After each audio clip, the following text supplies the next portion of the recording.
ওই নৌকার মধ্যে কিছু কাউয়া ঢুকছে, কাউয়া বিদায় করার লেগে এই গলমা খাইছে। এখন কইতে পারেন যে কাউয়া কারা?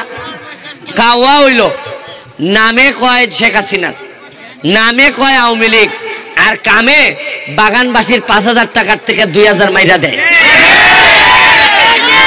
কাউয়া কেটা জানেন? কাউয়ায় ভোটের সময় কয় আমরা নৌকা লই আইছি, তাড়াতাড়ি ভোট দাও, আর আপনারা কোন রাস্তা বানাই দিবাইনি, কয় দিমু, এরপরে আর ৫ বছর কোনো খবর রাখেন, এরারে কয় কাউয়া। মাননীয় সংসদ সদস্য এ লাফালাফি বাড়াবাড়ি যে প্রধানমন্ত্রী বলেছেন, বক্তৃতা করেন, শেখ হাসিনার নামটা পর্যন্ত শালীনতার সঙ্গে উচ্চারণ করেন না। করেন হাসিনা হাসিনা, আমরা ছাড় দিচ্ছি, কিন্তু মনে রাখবেন বাড়াবাড়ি করলে ছেড়ে দেব না।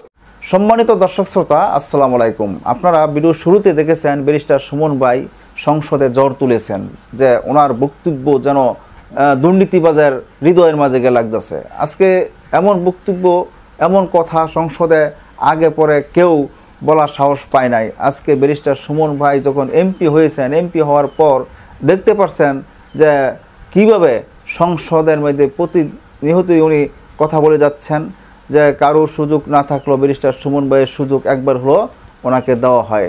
ব্যারিস্টার সুমন এমপি সংসদে কথা বলার সুযোগ পাইলেই কিন্তু উনি বিভিন্ন ধরনের দুর্নীতি, বিভিন্ন ধরনের অন্যায়, অপরাধ এবং সব কিছুই তুলে ধরেন। আজকে ব্যারিস্টার সুমন ভাই যে কথাগুলো বলেছেন, এখানে আজকে দেখা যাচ্ছে ওবায়দুল কাদের স্যারকেও মনে হয় ছাড় দেয় নাই।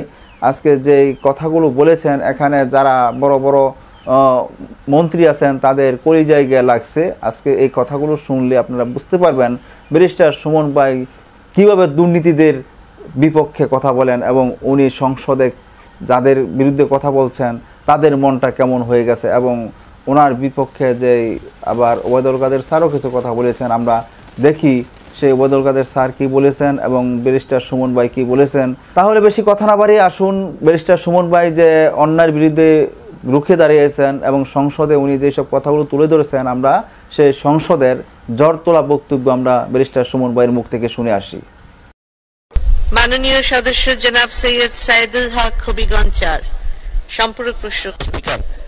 কালকে আপনারা ফেসবুকে দেখছেন নি ১০০ কোটি টাকা, ১৯৬ কোটি টাকা মাইরা দুই বেটি জায়গা কানাডা কোর্ট লই আইছে। আমি ভিডিও অন করিয়া কইছি ওই তখন বেটি দুইটা টাকা লই জায়গা। একদিনে ৮০ লাখ মানুষে দেখছে। ওই ওসি আছে একলা রমনা থানার, আর টাকা শহরের সম্পদ, কেউ মারতে না এর বিরুদ্ধে। আমি গিয়া কাগজ লিয়া গিয়া কইছি আমি ওসির বিরুদ্ধে দাঁড়াইছি, তার তদন্ত হোক, তার যদি সম্পদ পাওয়া যায় তার জেলে দেওয়া হোক। বাধ্য হয়েছে দুদক, দুর্নীতি দমন কমিশন আমার অ্যাপ্লিকেশনের উপর নিতে। আমার এই ওসি এমন কোন ভাবে নাই তদবির করছে না, প্রেসার পর্যন্ত আমারে দিছে। আরে আমি তো সোনারঘাট লিয়া খেলি না, আমি খেলি সারা বাংলাদেশের বিরোধিতা যারা করে এরার বিরুদ্ধে খেলি।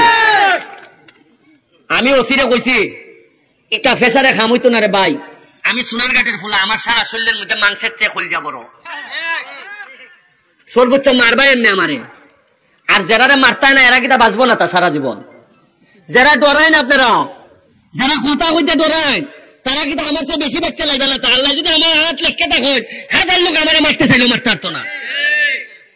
ভিতর থেকে কথা বার করুন, যারা ২ নম্বরই করে কথা বার করুন, নাইলে এমনও বাঁচতা না।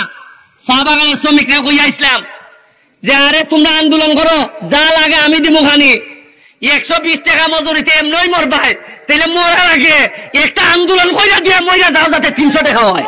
উন্নয়ন আমি আপনারা একটা কথা কইয়া যাইতাম চাই, খালি আমার আর মরলে উনকার আমার কোনো দুঃখ নাই, একটুই কষ্ট লাগবো যদি উনকা মরি। আমার ছেলে মেয়ের লেগে কষ্ট লাগতো না, কষ্ট লাগবো যে আমি আমার সোনারঘাটটারে জায়গা মতো দিয়া দিতাম পারছি না।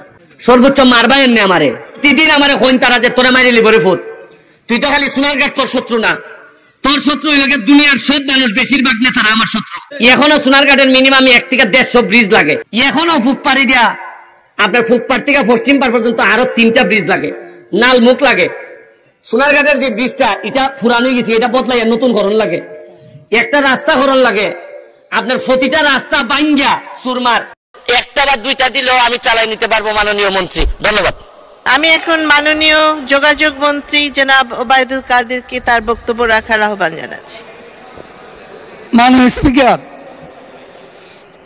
আমি মাননীয় স্পিকার, আপনিও বলো ভুলক্রমে আমি এখন যোগাযোগ মন্ত্রী নই, যেটা আমাদের বিরোধী সড়ক দলের পরিবহন। সদস্যরা।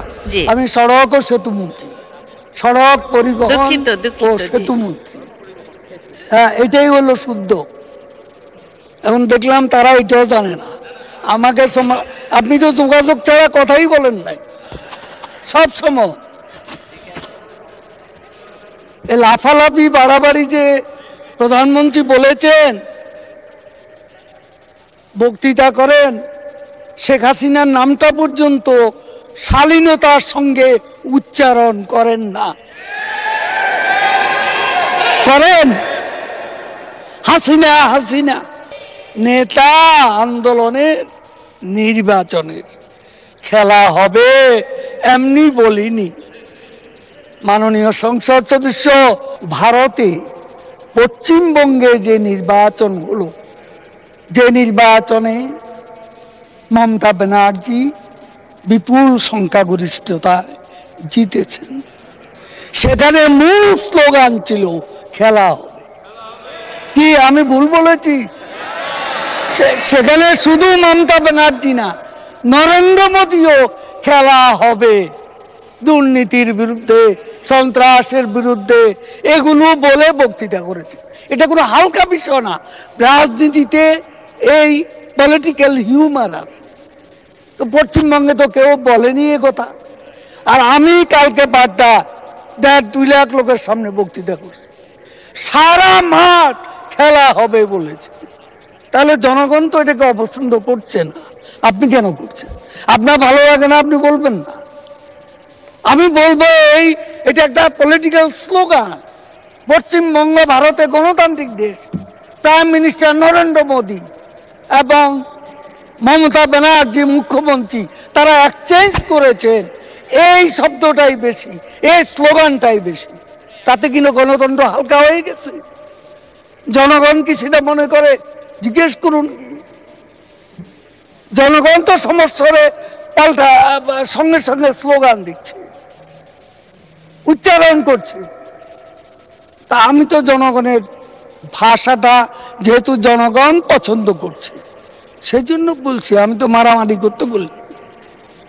আমরা তো মারামারি করতে বলিনি, আমরা ছাড় দিচ্ছি, কিন্তু মনে রাখবেন বাড়াবাড়ি করলে ছেড়ে দেব না।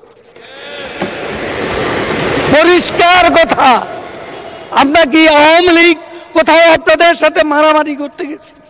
কেন এসব কথা তুলছেন? একটা লোক আমরা ঘরে থাকতে পারছি 5 বছরে 5 সপ্তাহ আমি আমার নিজের ঘরে থাকতে পারিনি। এখানে আমাদের নেতারা বসে আছে, প্রত্যেকের গায়ে দাগ আছে। রাস্তা বেধড়ক পিটুনি। মোহাম্মদ নাসিম মারা গেছে, সেই বয়স্ক ব্যক্তি আব্দুস সামাদ আজাদ আজকে নেই। এদেরকে পর্যন্ত হামলা করা হয়েছে। বাড়িঘরে থাকতে পেরেছি আমরা, সেটার বিরুদ্ধেই খেলা হবে। জয় বাংলা, জয় বঙ্গবন্ধু। ধন্যবাদ মাননীয় সড়ক পরিবহন ও সেতু মন্ত্রী জনাব ওবায়দুল কাদের, আপনাকে অসংখ্য ধন্যবাদ।